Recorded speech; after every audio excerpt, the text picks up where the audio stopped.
Just a reminder that any thoughts, opinions, and points of views expressed during this podcast are those of the individual and not of the Grand Lodge, appendant body, or concordant body that individual may belong. Hello, everybody around the world. This is Pen and Compass, and we're so glad that you joined us. We always have special episodes and wonderful episodes, but this one is groundbreaking for us on Pen and Compass, and we hope a very great partnership starts today. We are very pleased to announce that we have a partnership with the largest Masonic publishing company in the world, Lewis Masonic Publishing. And we have our guest today is the head honcho, as we would say over here in the U.S., of the company. His name is Martin Faulks, and we are so excited to introduce you to him if you don't know who he is, and to their great works that you can buy and purchase and read. So we're going to get into it. Martin, how are you doing today? Yeah, I'm doing wonderfully. It's lovely to be here, and what a great introduction that is. Yes, head So honcho. yeah, head honcho is what that's a good Texas term. Wonderful. I So will, I will remind everyone of that on Monday. you're the head, yeah, yeah, Yeah. So hang on. yeah, yeah. So since my name is Jeff, a lot of people call me El Jefe, which means the chief, right, in Spanish. So um, my wife doesn't ever seem to call me that though. But anyway, I digress. So we're in partnership with Lewis Masonic Publishing, Pen and Compass. Tell us a little bit about your goals for this, Martin, and where you want us to take this, and what you want Yes, the absolutely. public to So know about it. Yeah. so I saw what you were doing, and I thought, wow. Basically, I thought this is beautifully genuine and interesting, and I think genuineness is a real power, isn't it? When I watch your videos, when I hear you speaking to people, I can tell you really want to meet them. You really want to learn about their life, and they engage with you. So I saw what you were doing, and I thought, wouldn't it be lovely if some of the voices on there could be Lewis Masonic authors? And it was just lucky timing in the sense that the basically Lewis almost always has a new book every month, and it's a very rare thing that a new book would be something with some writing by me. So I thought, wow, I could launch this myself. Wonderful. And then hopefully you can have different voices, different scholars, and with Lewis Masonic, you've got a whole range of people, from the most beautiful academics to more gentlemanly social Freemasons, to the deep philosophical. So you can have a range of different viewpoints. So how wonderful. And in a sense, I also thought the oldest sort of Masonic media company, maybe combining with one of the newest, if not the newest here. There we are. So there's a kind of a good joining thing there. So it's lovely to be here. So well, Rodney and I appreciate that. We found a place here in Pen and Compass. It's very, in a way, what we do is very kind of within a certain scope. We look at right now currently we're focusing on talking to people that create kind of literary written education content, because sometimes people don't. I mean, like me, I'm working on a book.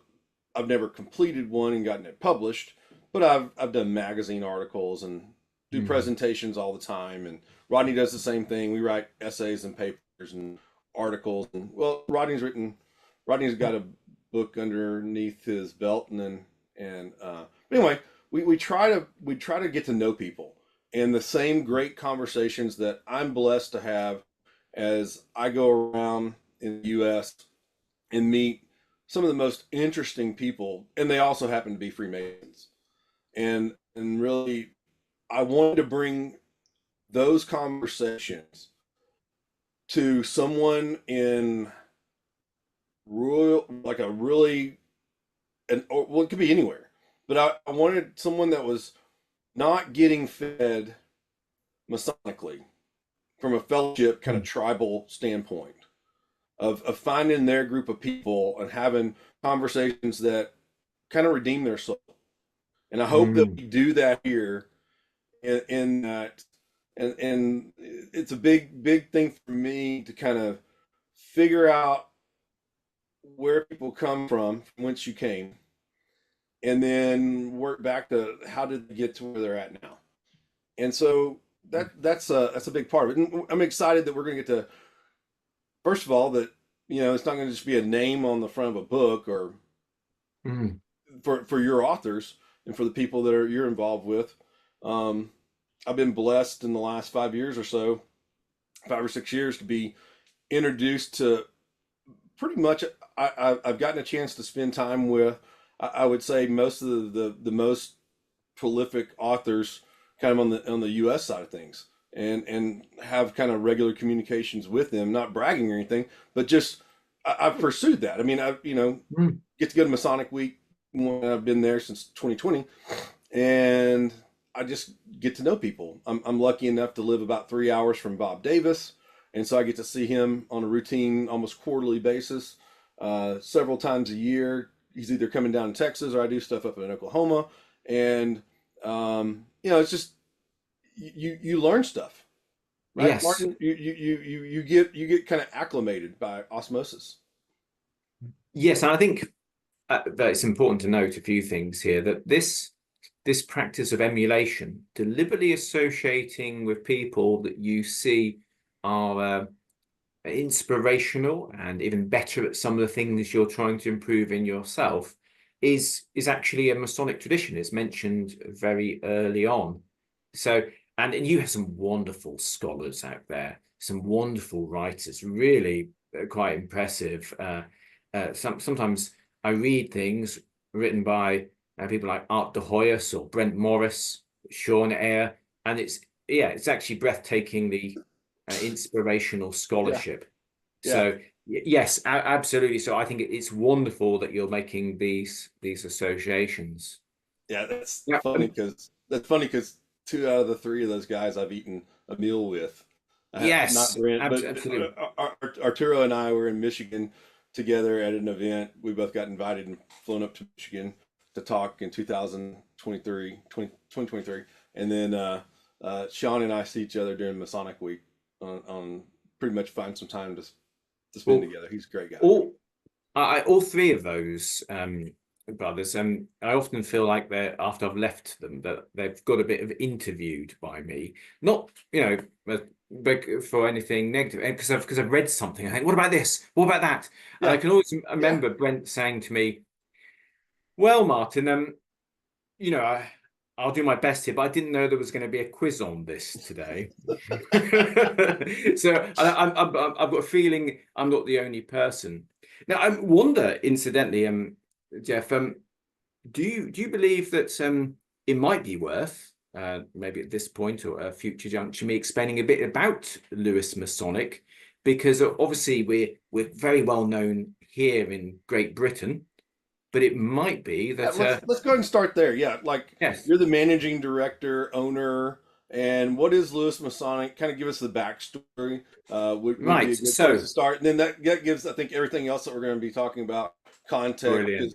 because So are when we delve are into your you personal, yeah, yes, right. certainly, yes. Okay, let's start with the more important biography, which is that of the company. Are you both aware of the Scottish poet Robbie Burns? Have you ever heard of him? Oh, definitely. Oh yeah, Okay. I we have, founded a Scottish, or I'm a founder of a Scottish Blue Lodge here, and Oh, we how celebrate Robbie superb. Burns Day, and we do a yeah, lot of Robbie Burns related events. yeah. Oh, right. We, For we, love we of have we have honest Burns we have poverty. yeah Yeah. we have Burns nights both at the Blue Lodge level and Scottish Rite. We have Knights of St. Right. Andrew as part And of our groups that are within our Scottish Rite rallies in the southern jurisdiction, good jurisdiction, not those Yankees up north, the northern. So so yeah, Burns had a rival at the time, another poet that you might not have heard of, called the Ettrick Shepherd, James Hogg. And his kind of brand was that he was an uneducated shepherd that wrote these beautiful poems, and he was quite a controversial figure. And he was a kind of a rival to Robbie Burns, even though they were in the same lodge. They were in Canongate Kilwinning #2 together. So James Hogg, his son, travelled down to London. Now, he'd already trained as a printer, and he'd printed some of his father's poems. When he came to London, this is where we get to legend. He went to the London lodges, and he saw that they were doing their ritual from exposés. You know, things like silly made up things had been added in there by anti-Masons or publishers trying to make it more exciting. So they were using hoax publications to learn their ritual. And he thought, wow, I better do something about this. So he was a publisher, he was already doing a magazine, he'd been a printer's devil, the guy underneath the printer, now he was the printer. So he started to publish books for Freemasons under the pseudonym A. Lewis, because he was a Lewis, he was the son of a Freemason. And he started to publish ritual books, a bit like your monitors, but imagine only the passwords and the signs and certain points of preparation are hidden. He started to publish this in the 18th, well, in the 1800s. Now, when exactly that is, it's a bit hard because some of them aren't dated, and yeah, I've seen one with 1821 on it, but someone tells me they found an 1801. Seems a bit early. But around in the 1800s, mid 1800s, A. Lewis appeared. Now, A. Lewis continued on through the Hogg family for generations until eventually it became part of the Ian Allen publishing empire. Ian Allen made a fortune and made a lot of people have a sort of a good time with their hobbies, publishing hobby books. They were like on trains and planes and automobiles, but he loved Freemasonry, so he bought Lewis Masonic. His son, David Allen, got a letter back in 2008 from me saying, I was an entered apprentice. I wrote to him saying, "Dear David, I love your books. Please give me a job." It was far more eloquent than that. I actually wrote it sort of beautifully with all sorts of Masonic references and quoted from Plato and Machiavelli. I didn't know, quite why I thought that. I think I was trying to impress him. But we met, and he recognized that an enthusiast was needed within the publishing group, someone who loved Freemasonry. So there I was, an entered apprentice, and my first job was to contact all the regalia people.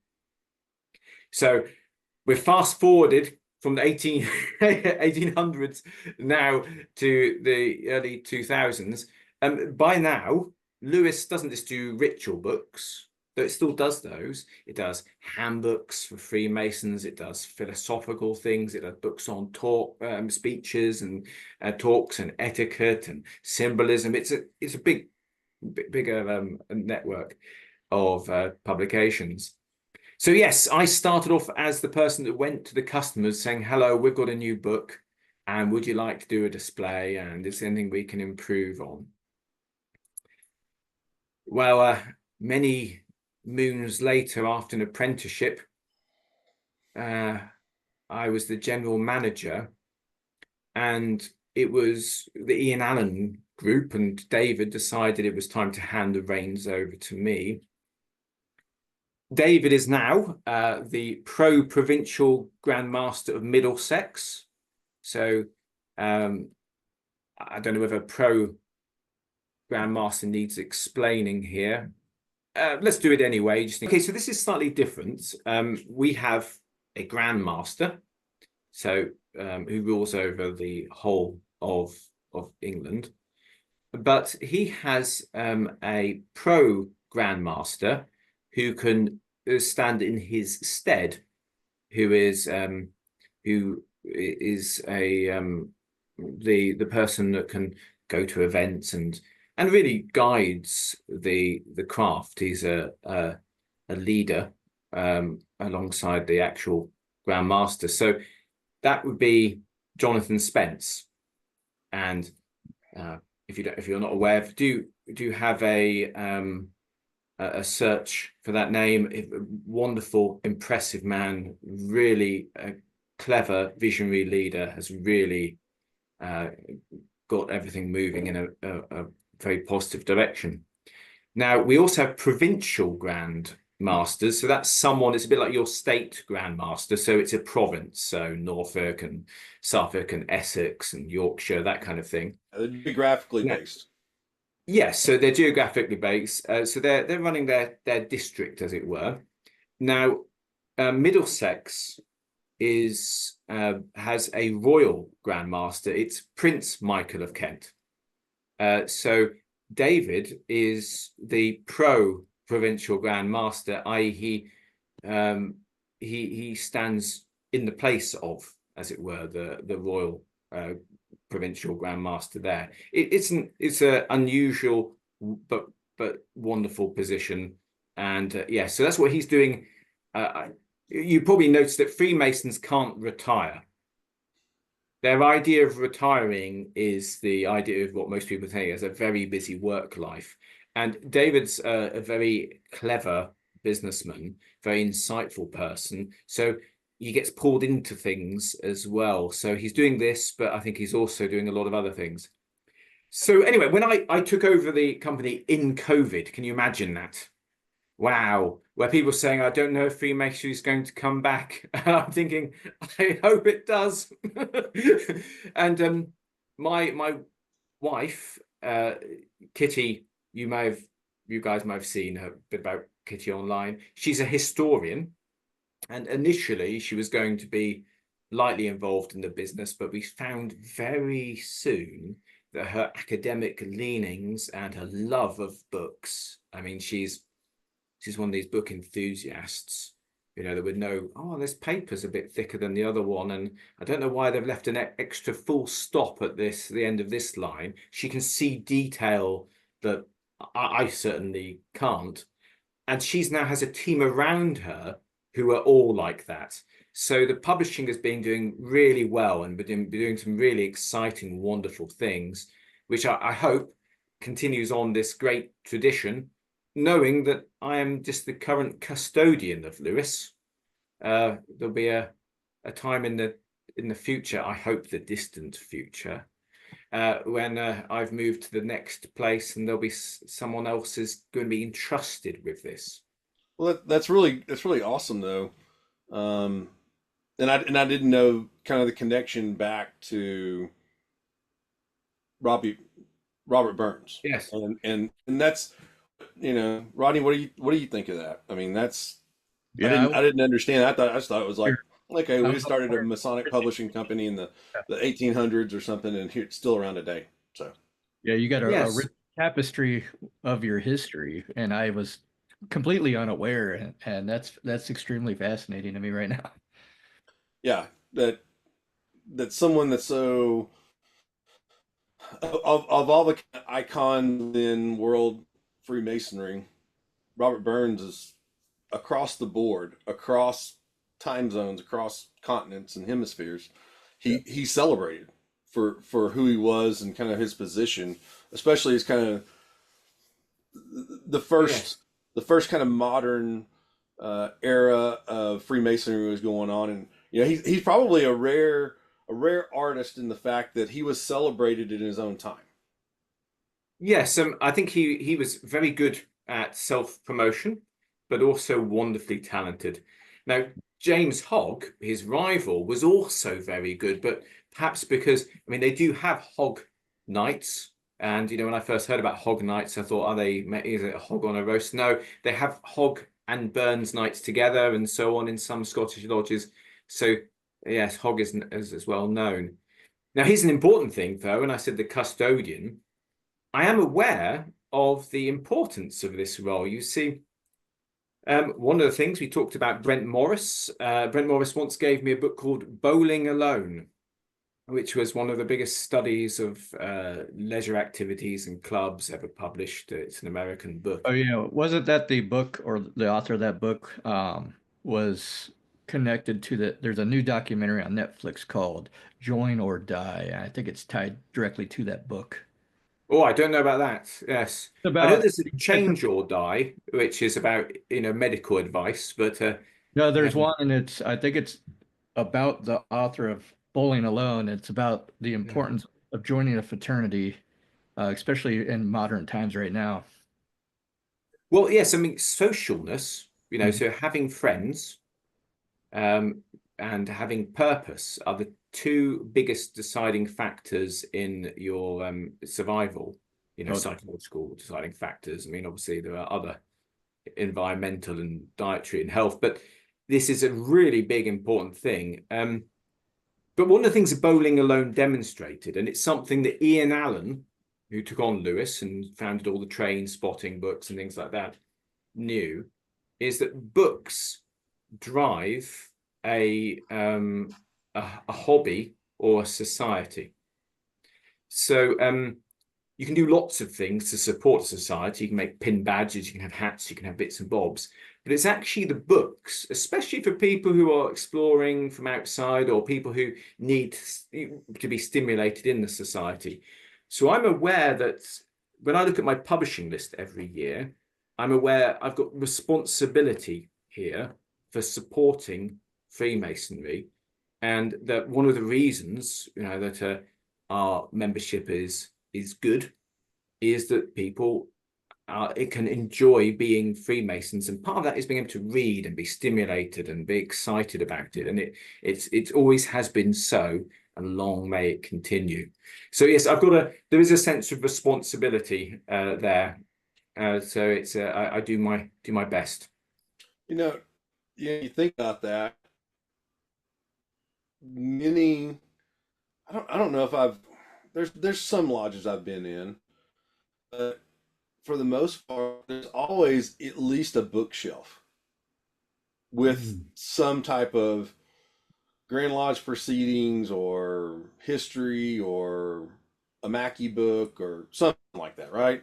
And then there's Blue Lodge buildings like mine where we have it's not, like 8 people can sit around a table in our library and have a meeting, and it's books all along the outside of the wall and those type of things, and a few kind of museum artifacts and displays and stuff that are kind of here and there, pictures of, so I think Rodney would have experienced the same kind of thing across Indiana and other places where he's been. There's always that factor, and I'm really never really thought about that we try to be an educated society. We're trying to promote that side of the male gender, is to be educated. I was thinking about it this week and I thought about it for years, but we really ask people to be kind of the definition of the Renaissance man a lot of times. Especially, it's like you have to be this spot on ritualist to kind of get any street cred, but also you have to be a business manager. And I think that's somewhere where we've broken down, is we had too many people maybe in the same group. We had too many clerks and not enough sales guys. We had too many engineers and not enough kind of artists, graphic artists or something, or tattoo artists or whatever. Huh? To backtrack a little bit, Jeff, to what you're saying, I've seen, and I'm sure we all have seen, and within our travels, many prestigious looking Masonic libraries. How often do you actually see the brethren go into those libraries and pick out a book and actually take it home and read? For example, my local temple here that I'm part of, our library actually has the old library checkout cards in the cover where it actually was treated like a library, and there was like a small fee or a fine if you didn't return it and whatnot. That's how popular these libraries used to be, and I would love to see it get back to that. Yeah. Yes, indeed. So this is a phenomenon we witness here as well, whereby there are Masonic libraries or a shelf of books, and I'll be visiting, so I'm the book enthusiast. Say, wow, you've got one of these. Can I have a look? And I say, oh, how do we open this cabinet? And what you discover is, or you can see the book for taking out books. So it's rare now. What's sort of an important thing to convey, and this is, what we're going to talk about long livers, and I don't want to preempt that conversation, but one of the things in long livers is that in 1722, we have an author complaining that Freemasons aren't dedicated enough or deep thinking enough. So I preempted this. Yeah. So yes. We'll go ahead and Okay. move into that. Yeah. Yeah. So this is really important things to make clear at the beginning. This is a very early publication on Freemasonry, and it is a very deep philosophical view of Freemasonry as a form of inner alchemy.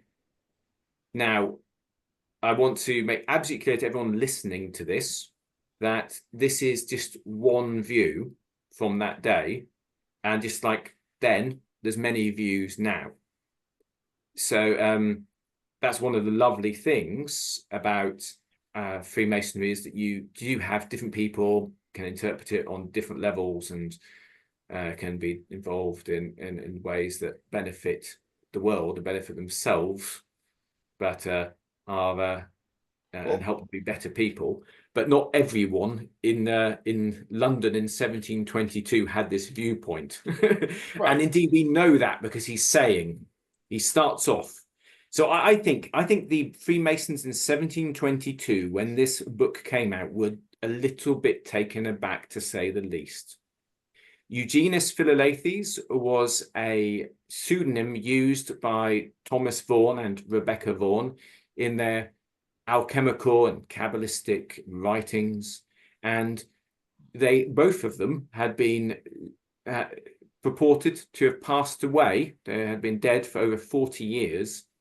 So suddenly, for a book to come out under this name again, which is a translation of a book on how to live a long, healthy life and to extend your life to a significant amount, with all sorts of mysterious, wonderful recipes in it, I think it surprised them.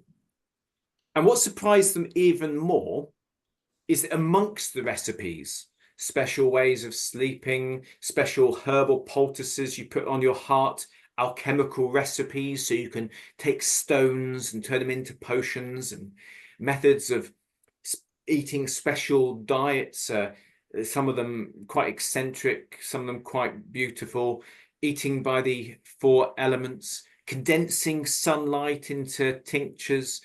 It had it all in there.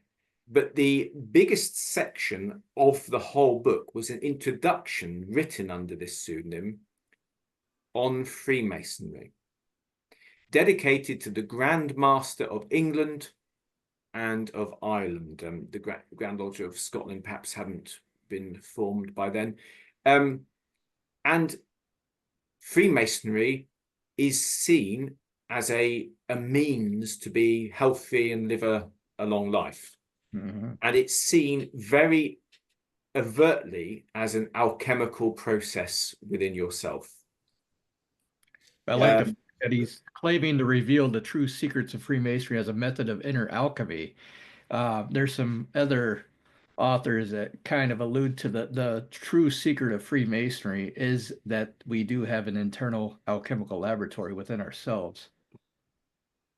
Yeah, so in this case, there's most certainly references in there. So be clear, this is a very Christian interpretation of Freemasonry, and it's written very much in the style of Thomas Vaughan, and the author gives some very good advice.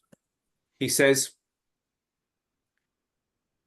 ignore the flying, soaring eagle. Don't get pulled into the forest to chase the hart, the fat toad that just eats. Don't get concerned with him.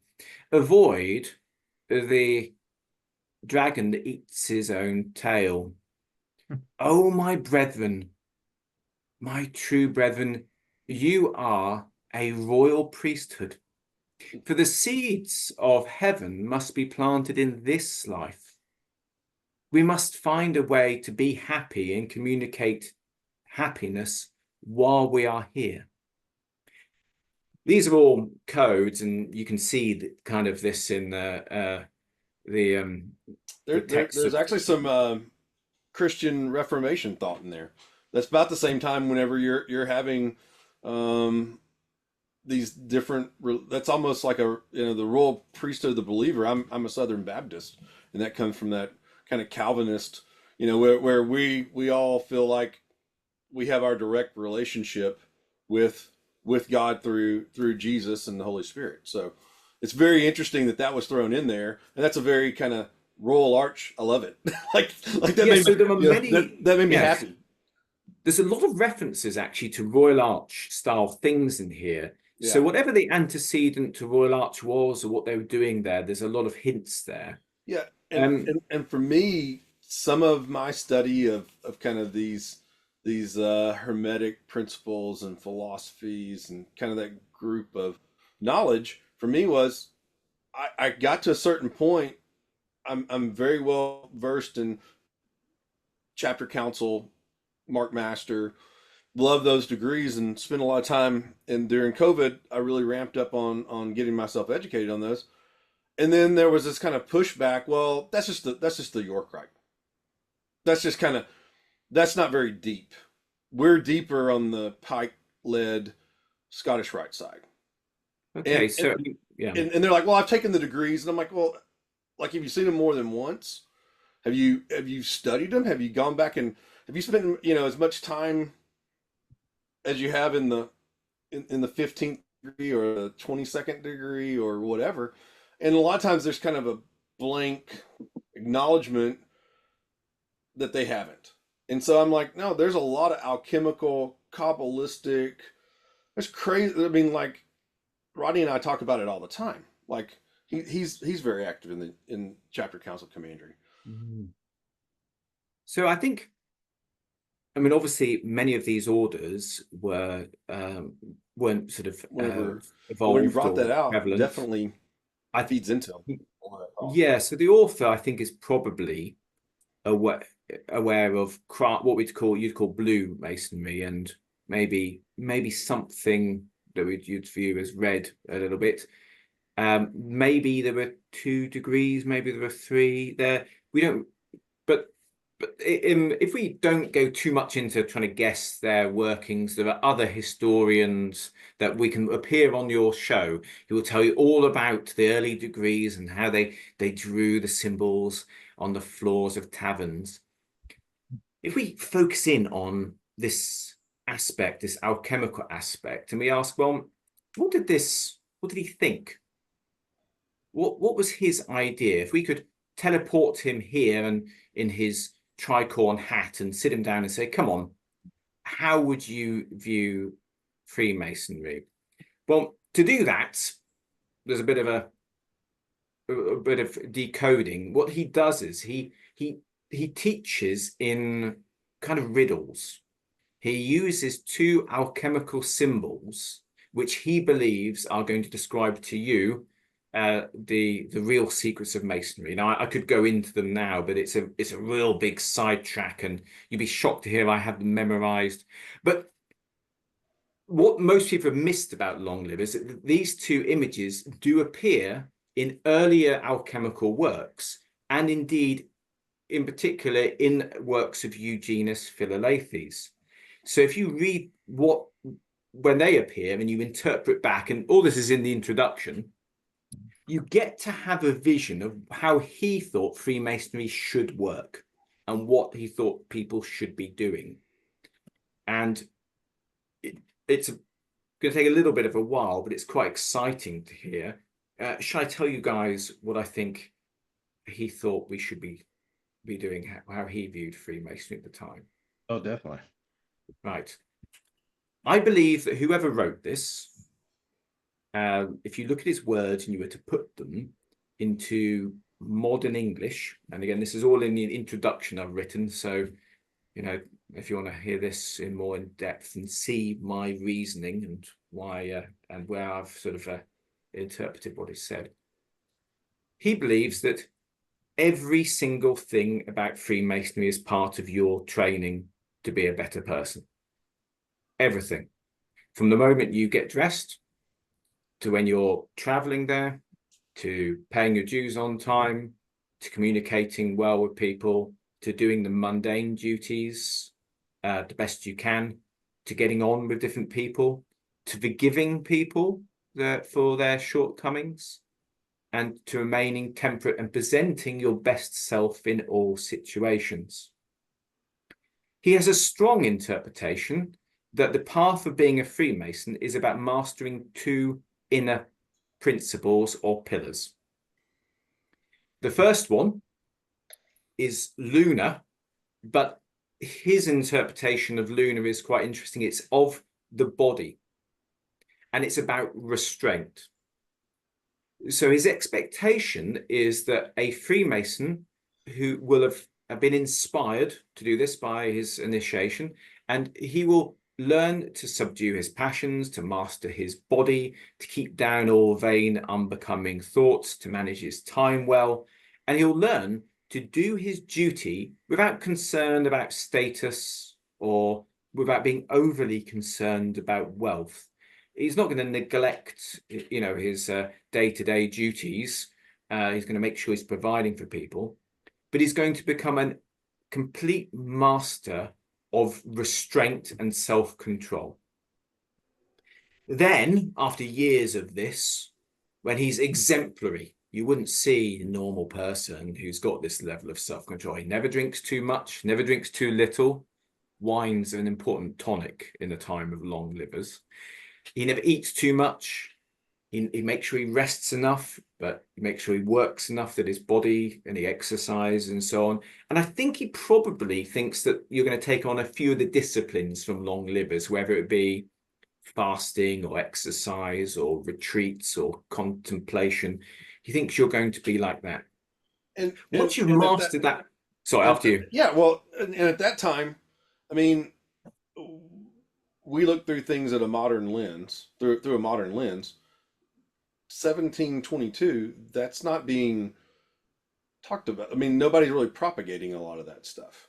I mean, that's not, I mean, you don't have the morning talk shows going over here's how to live your best life, or you don't have TikTok videos or yes, and whatever media you want to say nowadays. So yeah, this is really interesting because if you look at some of the recipes, and I think he views Freemasonry as being kind of meditative and contemplative. He uses that term for it quite a lot. And I think he thinks you should have physical disciplines, you know, just like there's the inner and outer with alchemy for your body. And he gets a lot of it, or the book he translates, which is by Harcourt de Longueville, a French author. But the book that he translates on these practices gets a lot right by our modern standards. They know about the value of saunas. They know they're good for your cardiovascular health. They know they're good for your nerves. They know they live to longer life. They don't do saunas like we do them now. You have to light a big fire and sandwich yourself between two mattresses. And you're meant to do that sort of, you know, a mini one once a week and one once a month. They know about, you're probably aware that donating blood has been proven to have some health benefits in the modern day. When you look back at bloodletting, you think, oh, maybe they knew something. They knew something. And long livers isn't big on that, incidentally. Long livers is very big on calorie control, which has shown to decrease all-cause mortality, and epidemiologically, you know, that people live longer if they have control of their calories. They know about exercise, but they do also have some very strange recipes, some of which you don't want to go near because they involve heavy metals. And others you might not want to go near because they're very, of the time, are very eccentric. I could tell you about some of those if you like. Yeah, I mean, I think overall, whenever you engage these alchemical or Kabbalistic or things that are from a couple hundred years ago, Yes. I mean, they were seeking out what maybe the proto science that we have today. You know, what we do today and what we kind of have standard things in general. I mean, there's still a lot of opinions, right, and a lot of viewpoints, but they were seeking out that way, not for like they just wanted to better their lives, and they wanted to go from living 38 years on the average to 51 years. Or well, I mean, long livers is 45 far years. more ambitious than that. Long livers lists, you know, how people in biblical times lived to 500 and how this person lived to 200, and indeed. Well, we also have the blue regions of the world too, like Okinawa. Yes, absolutely, where they've got kind of these lovely lifestyles. And of course, some of this blue region stuff is in long livers in their own terminology. They say places which are conducive to living, and they even talk about why. I mean, he's even aware about, for him, one of the great universal medicines to keep you young and healthy is happiness and friendship. And that's very Masonic of the day. Which brings us to our second pillar. Once you've mastered that kind of lunar kind of half of yourself, it's time for the sun, which is the intellect. And you're going to study, you're going to keep your mind active and learn and memorize, and you're going to keep yourself social and charitable, and you're going to learn those 7 liberal arts, and you're going to read scripture, and you're going to master this sort of expansive ability. You're going to master as much as your mind. You're going to keep testing that intellect, but you're also going to be contemplating higher things. And we find an interesting idea in there, which is rather beautiful. And there's an idea in some Eastern traditions that if you meditate on something, you can become at one with it. And that can be a blessing to you. You know, you meditate on love and you can become at one with love, and that could be a great blessing. You'll become more loving or more forgiving. In long livers, that's definitely there. That a Freemason really thinking about something beautiful and virtuous, their mind becomes at one with it. You can connect with it. And the term they used in those days was contraction. Marsilio Ficino wrote a commentary on Plotinus, which said that if the mind meditates on something that's above it, there can be a contraction that brings it to it. So he's thinking that these two pillars of restraint and action, of the body and of the mind, are going to be balanced. And he tells you this through symbolic images. And if you read, then you have to sort of go back and read where he's taken them from to kind of get this clear vision. But here's where it gets a bit special. He thinks Freemasonry can allow you to join them together. And I think up to this point, most Freemasons would agree. They'd say, yes, if you became very restrained and looked after your body properly, and you put together such a prudent and well-disciplined course of action in your life that conduced to the preservation of your mental and corporeal faculties and their fullest energy, you would live longer. And we know that learning and striving and social things are being out there, use it or lose it. We know that people who learn another language live longer now. So I think most people would agree that those two could live to a longer life. What is quite interesting is the idea that he thinks that the two could join together. Your mind and your body, your intuition and your intellect, they could be at one through the center. And the analogy that's used is from the Garden of Eden. Before we ate of the tree of knowledge, we could eat of the tree of life in the center of the Garden of Eden. But the tree of knowledge scattered us. We started worrying about what could happen and dreaming of what. The Freemasonry is going to become calm, ascetic, detached, and only focus on good, can kind of rejoin this to this state.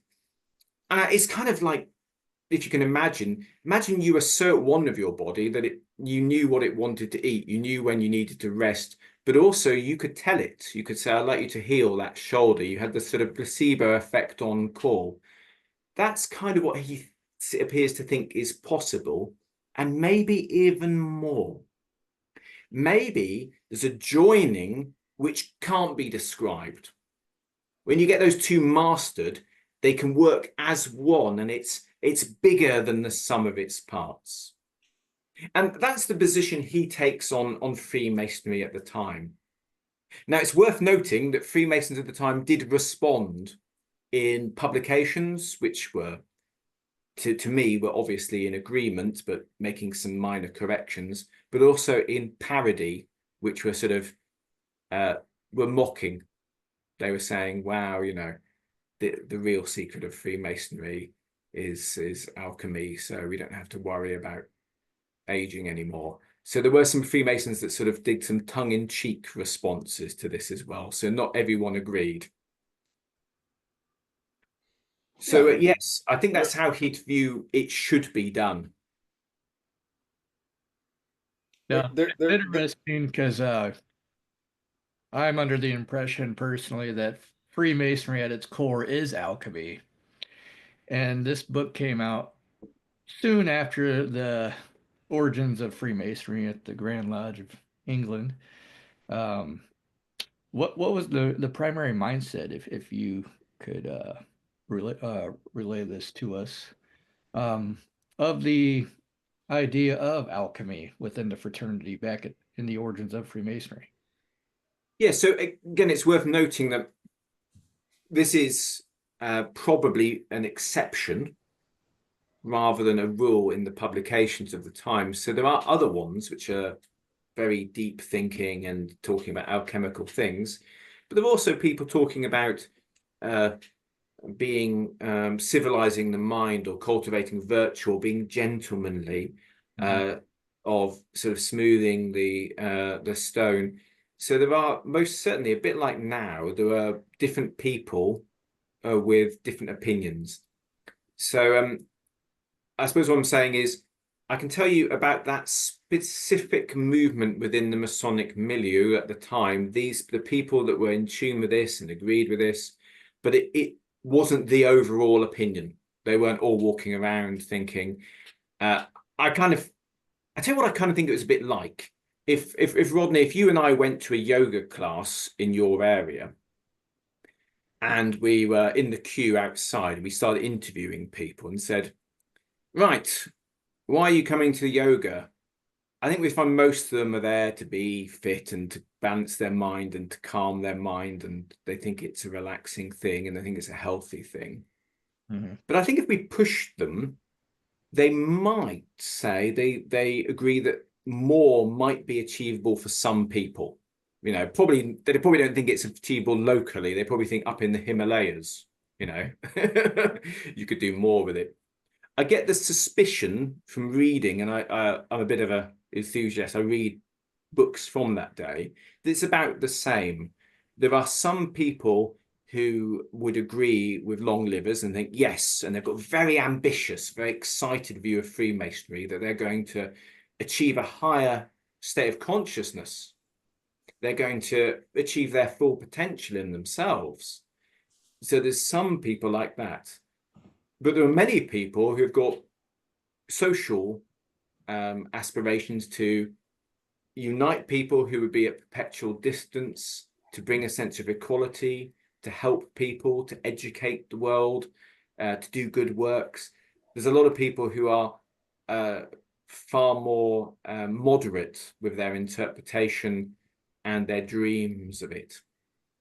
Right on. It's like right now we're very similar to the how things were at the origins of the fraternity, which is Yes, and I think that's one of the beautiful things is that uh, philosophical Freemasons often feel that there was a golden age that we need to go back to, where we were all sort of very contemplative, just like Eugenus Philalethes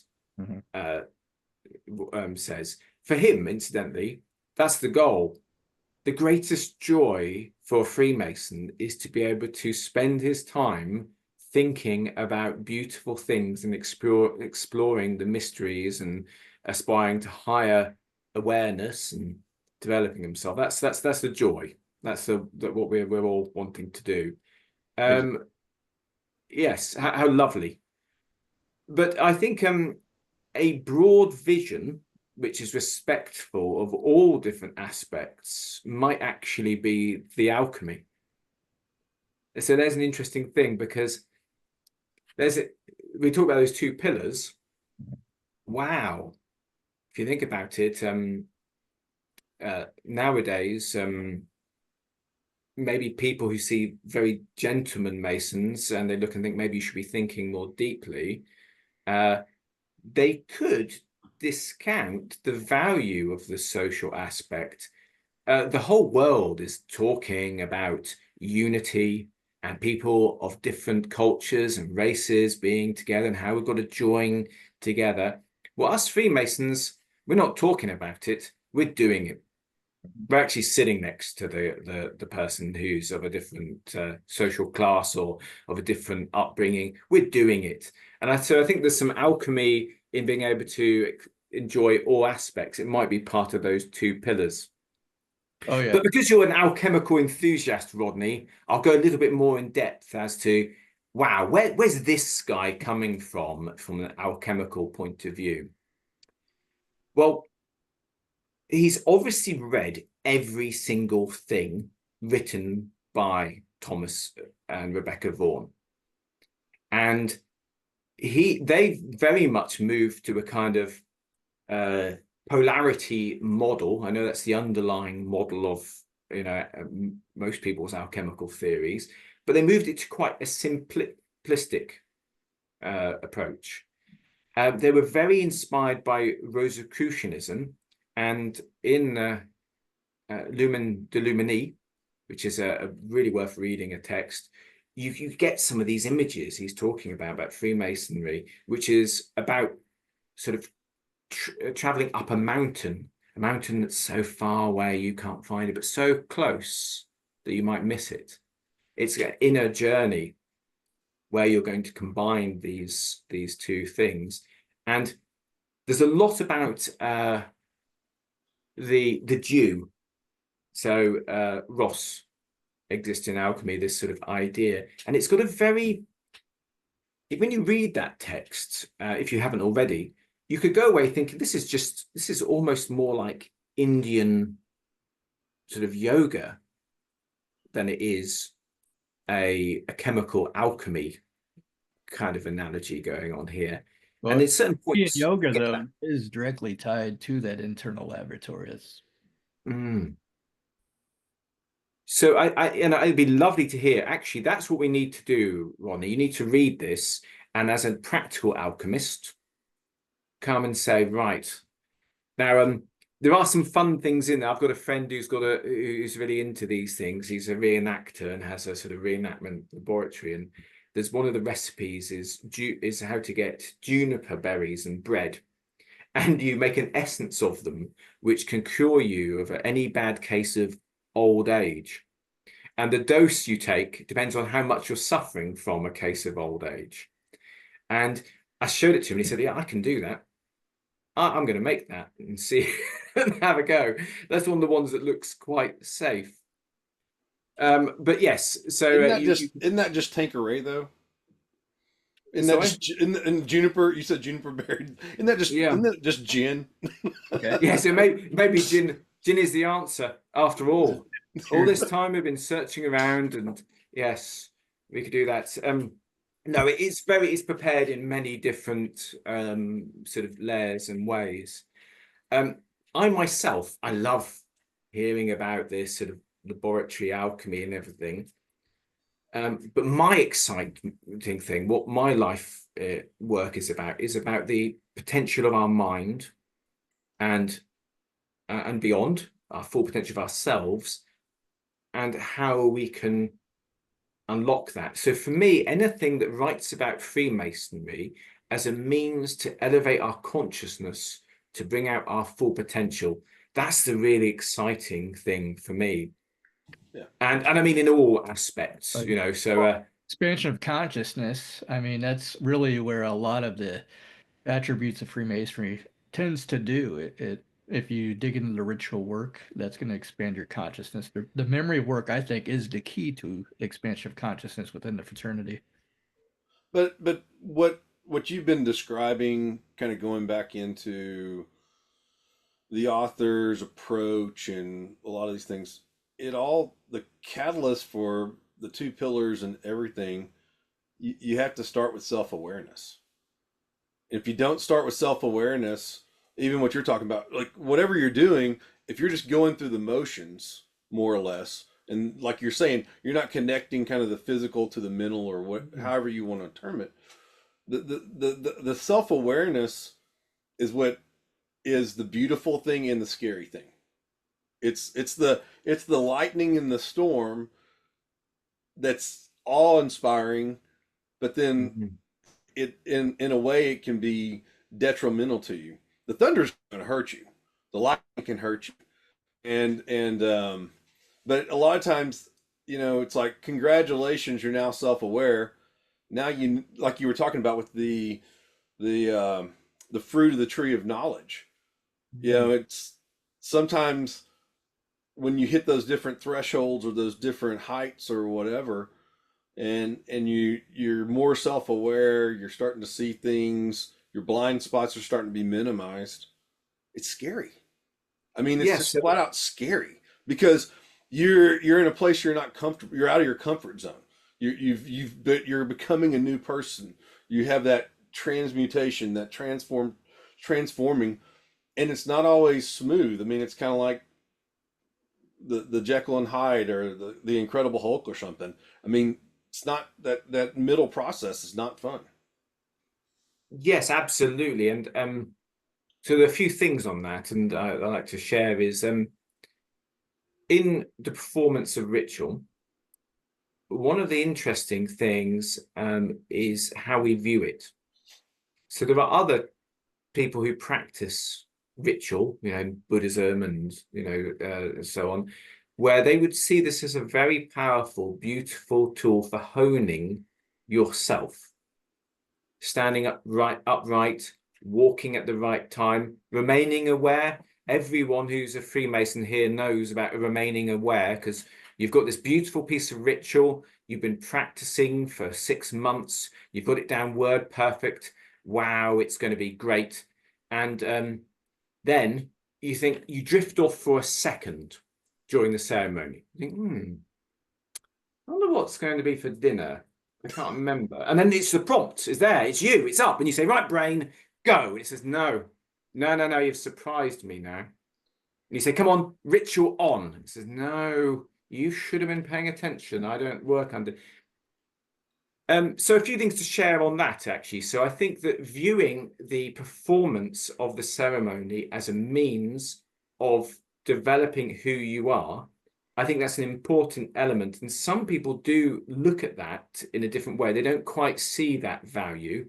Your body being an emblem of your mind, your words being the expression of your thoughts, controlling your thoughts, controlling your body. This is about self-mastery, getting precision on things, precision in your words.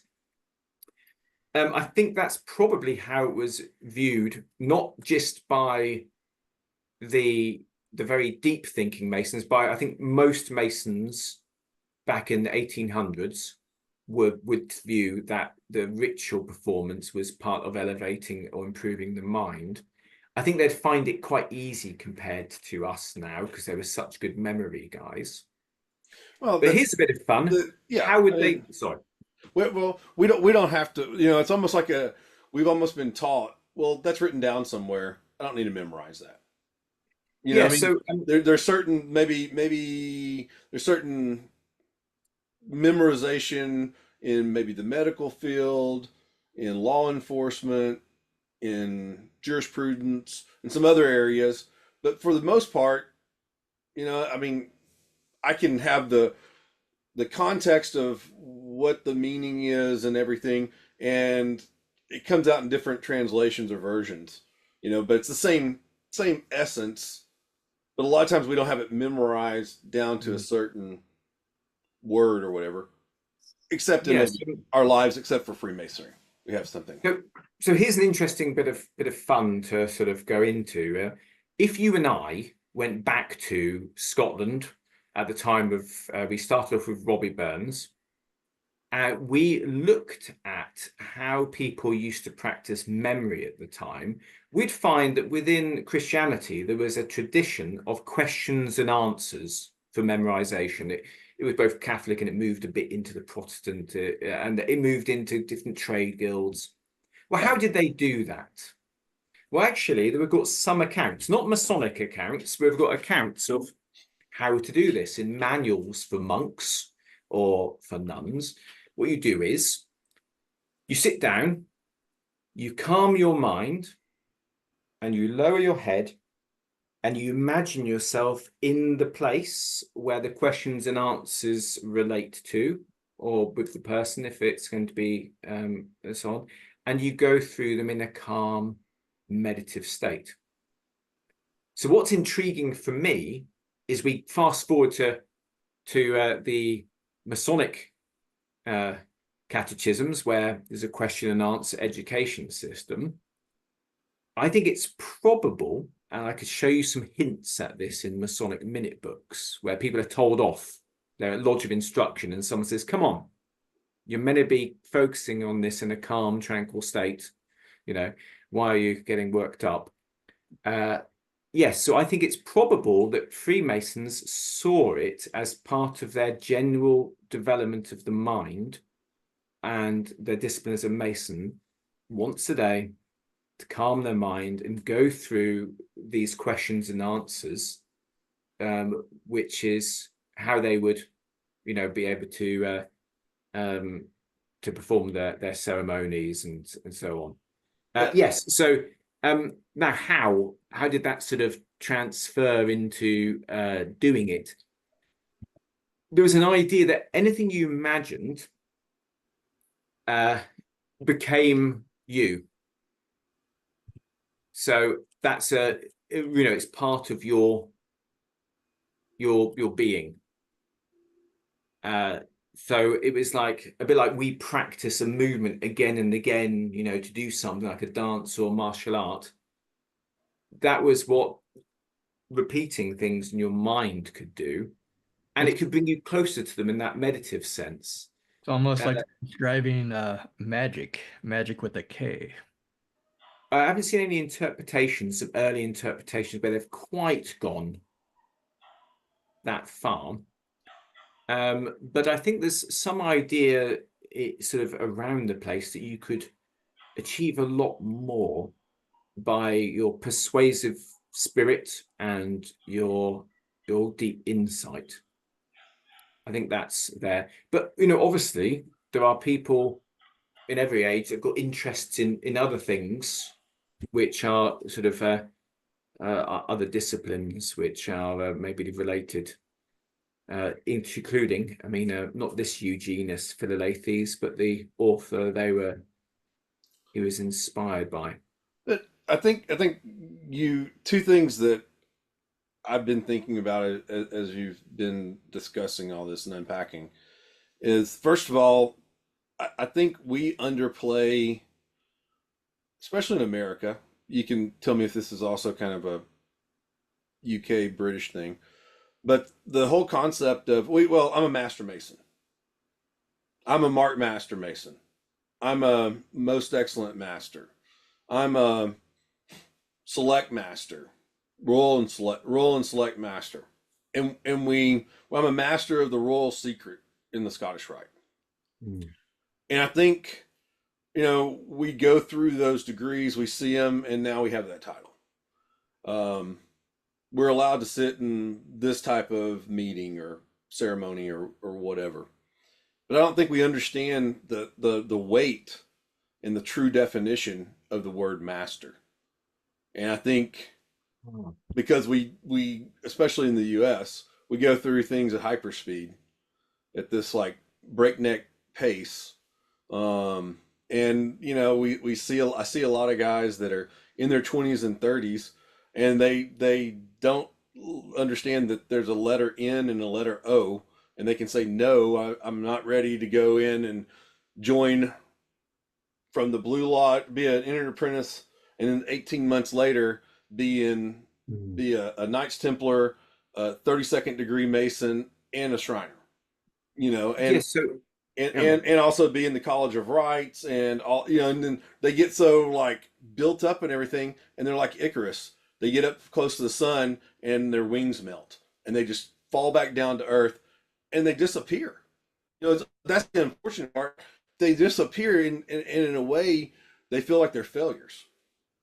Because so I think there's a few things here, and first of all, let's be absolutely clear, in England, there most certainly are other degrees which are respected and popular and well known, but I believe that there's more of a focus on what is termed pure and ancient masonry.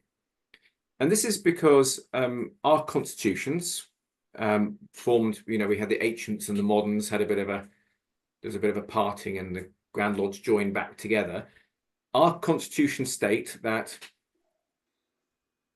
pure and ancient Freemasonry consists of 3 degrees and 3 degrees only, namely the entered apprentice, the fellow craft, the master mason, including the Royal Arch, which is always it's one of these sort of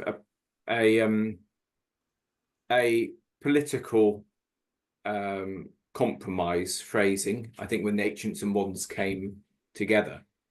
So most of the focus really is on those degrees. But yes, there are all the things you mentioned, but they tend to be separate for us. There is, we call what you'd call the Scottish Rite, Rose Choir, it's commonly known as, or the ancient and accepted rite. You can imagine the confusion if we call it the Scottish Rite here. I mean, it's the ancient accepted Scottish Rite. We have Mark, we have Knights Templar. We don't have a York Rite system. Right. All the degrees are separate. But sorry, to get back to your point, some people add more and they build up. And I don't know how it's wonderful that some people can do it. But I myself find it, if I'm doing more than 2 or 3 different things, trying to remember them, I think, wow, this is turning into being sort of overwhelmed by this rather than being able to focus on the content. And I don't ever want to be a person who agrees to do things and can't or does them poorly. So that word no, as you say, you have to master that. You really do. And also, they're so beautiful, these other degrees. They're so lovely. They've got exciting stories, and you've got friends there, and it's tempting, and it's just 2 more meetings a year. Yes, you've got to be careful. Yeah, but you multiply that times 8. that's 15 weekends a year. Rodney and I know about this, but yeah, I mean, I've been blessed going back to my college fraternity and a couple of other outside of Freemasonry orders. The individual degree count for me is up over 105. I think I don't know. I've got a spreadsheet somewhere, and that I have access to, and I enjoy it. I don't know the Scottish Rite work. I'm more York Rite and the invitational, what you would consider, what I consider the invitational bodies. And I'm blessed to, it seems like here lately, because of the associations that I've made, I'm getting asked to join a few other things, kind of going back to my first stint, my first few years in Freemasonry, to where I was gaining membership, and then there was just kind of a middle spot in 25 years, and now in the last 5 years or so, there's things that that I'm getting invited to and things like that, and I enjoy it, and I start seeing kind of, okay, Acon fits in with Order of Malta, Order of the Temple, and kind of it helps me with the story a little bit more. For me, Yes, but you how, know, I mean, do you attend all these orders, and do you have to memorize? Do you learn the ritual, or are some of these read? so most of the things that I'm a member of, that I'm active in, have a full plain English ritual. Yes, but is it, do you see, this is what's in my mind, you see, some orders, they read the ritual, and there's a lot of books on how to memorize ritual, but I've often dreamed of commissioning one on how to read. Yeah, Actors get taught into it. yeah. A Where lot of this times, is, a lot of times yeah. It Locally, depends on, there's a lot of, especially yeah. in York, right, that I'm aware of here, that the ritual is supposed to be memorized, but there are a lot of individuals that are so caught up in various other orders that they're not memorizing, and even the opening and closing of these specific meetings within the York Rite that I've personally witnessed, they're being read, which they're not supposed to be. Yeah. I mean, you you have that plain English ritual, and it is a little bit more elaborate sometimes.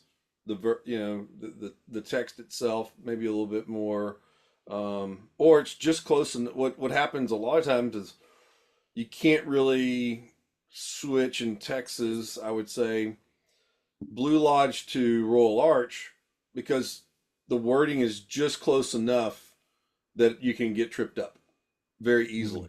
And you can, and there's been more than one time that I'll be asked to jump in somewhere, maybe visiting in a Blue Lodge setting, and they'll ask me to do something, and I'll come out and I'll say what the junior warden's supposed to say, but the junior warden in the opening of a commandery, instead of to set everybody to work, maybe the verbiage is, and they're like, where did you say that? Like, they're, and the guys in the gathering are like, yeah, we didn't recognize that. Where did that come from? Oh, you congratulations, you got some of the York Rite work for free.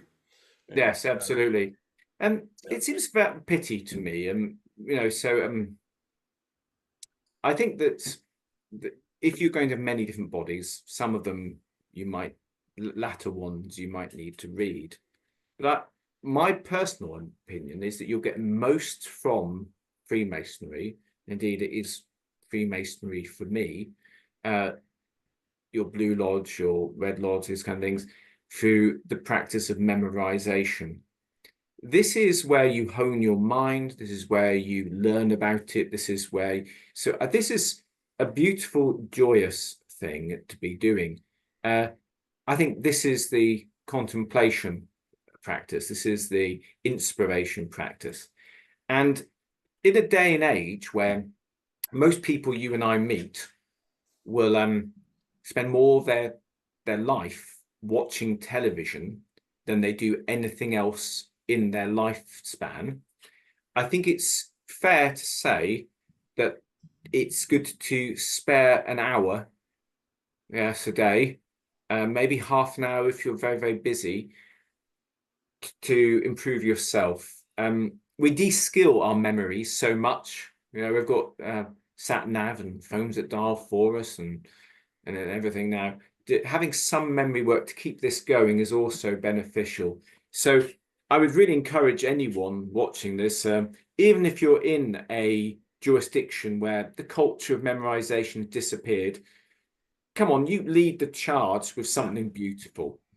Make them smile with a brilliant charge of your own, yes? learn something nice, it really means a lot. And I also, again, you can tell me otherwise, often I think reading it, especially when there's physical things to do, can be a bit clunky.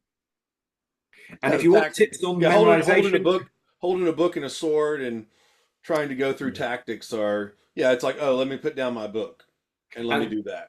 There's some wonderful books on how to memorize ritual available from Lewis Masonic, distributed by McCoy Publishing in Yeah, hey, America. well, since you brought that up, I was curious about that. The relationship that you have with McCoy. Yes, so McCoy and us, we're wonderful allies. McCoy are probably the equivalent of Lewis in America. I think they were supplying regalia and things at the beginning, and then they went into publishing just a little bit after us. And yes, so they are really your Lewis Masonic. Now, they buy most of our titles, so you can save postage there. Right. They'll take pre-orders.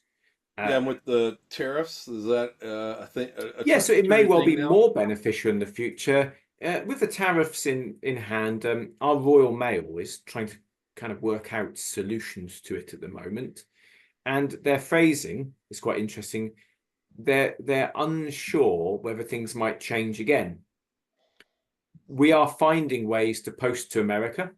It's very easy with the bigger orders, but with the smaller orders, I think this week there'll be a new Royal Mail service where we'll just pay the tariffs in advance.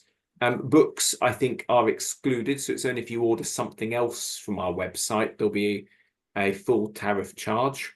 So yes, we're going to carry on serving America, and you can order from McCoy if you want to. You might want some of their things as well at the same time. What would be the crossover kind of books? And I mean, it's not 100% of Lewis Masonic. Is it certain things that are in McCoy, or yeah? So I think McCoy would most certainly, if sales dictated it, they'd probably take the whole range.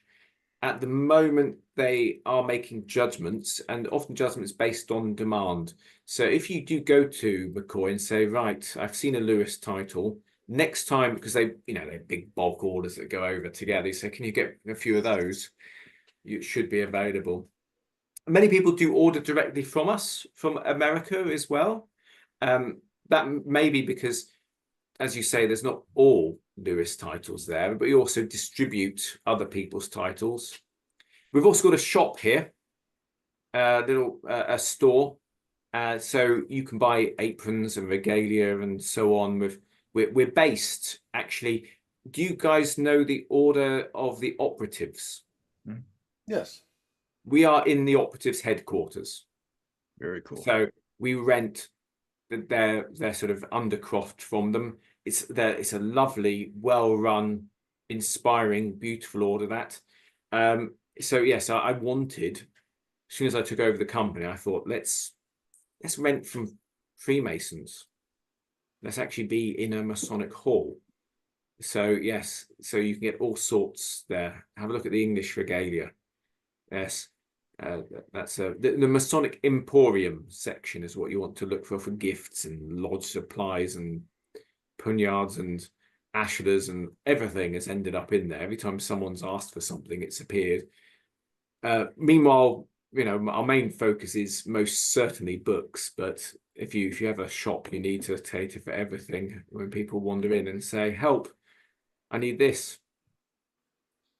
Yeah, well, we definitely want to promote great places to feed our addictions.